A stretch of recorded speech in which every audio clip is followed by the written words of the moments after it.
Lo que pretendo explicar en este gráfico son la lógica de la construcción político-jurídica que parte desde las bases sociales políticamente dominantes y se estructura en función del cumplimiento de sus propios intereses. Segundo, los distintos niveles de incidencia política que nos corresponden a las personas con discapacidad y a sus organizaciones representativas. Y tres, los resultados esperados como resultado de cada proceso de incidencia. Durante estas jornadas se debatieron múltiples instancias de reforma legal. Al respecto solo señalaré que las reformas legales pueden ser alcanzadas de distintas maneras, pero las únicas que pueden sostenerse en el tiempo y resultan aplicables son aquellas que se basan en consensos sociales amplios. Por esta razón,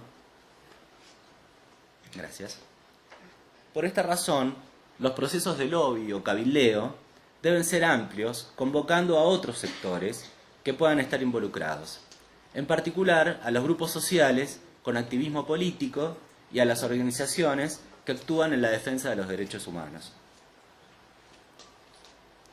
Así, en este sentido, es necesario que a los procesos de lobby o cabildeo, para reforma legal, se los acompañe del segundo y tercer nivel de incidencia, que habíamos mencionado anteriormente.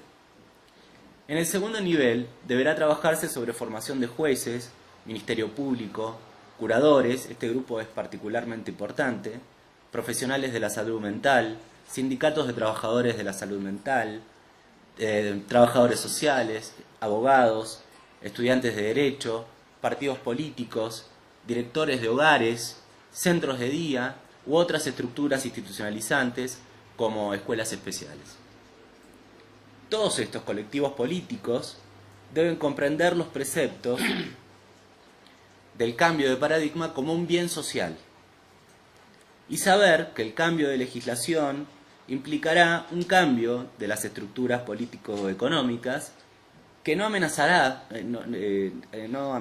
necesariamente, por ejemplo, sus puestos de trabajo, los que deberán ajustarse así en sus prácticas al nuevo paradigma.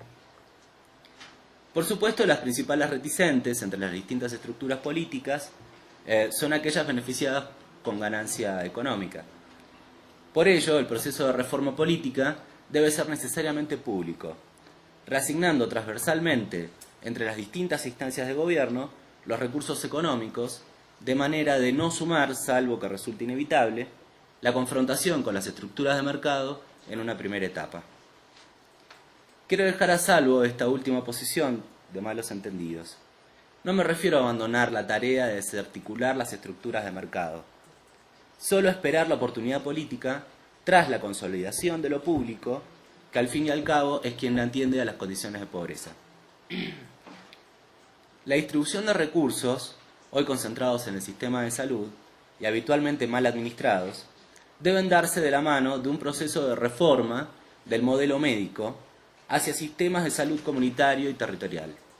Caso contrario, enfrentaremos una expulsión de lo residual para las estructuras de salud, con el único fin de potenciar la concentración del modelo médico dentro de lo económicamente más explotable.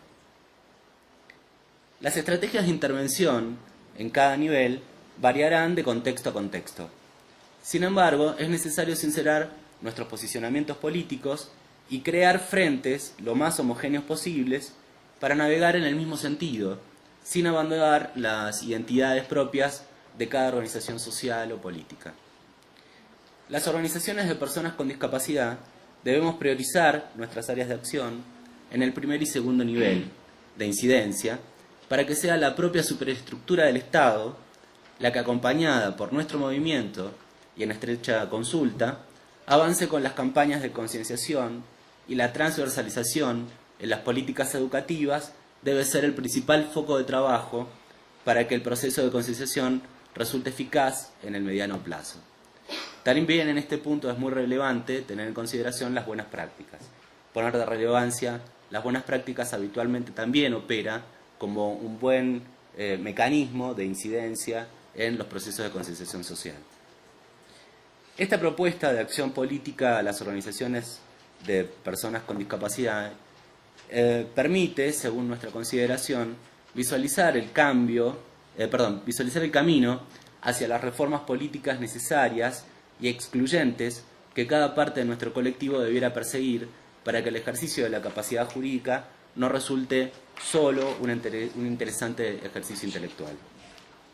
El involucramiento de las personas con discapacidad intelectual en la participación política, dentro y fuera de sus organizaciones, y la promoción y el fortalecimiento de las organizaciones de personas con discapacidad psicosocial, como Fundamental Colombia, son una prioridad políticamente estratégica para el desarrollo sostenido de la incidencia necesaria para alcanzar el resultado esperado.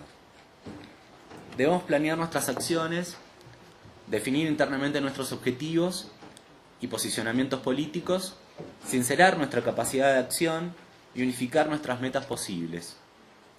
La efectiva implementación de la Convención no puede quedar librada a la buena voluntad de los Estados, sino que solo será el resultado de nuestras acciones.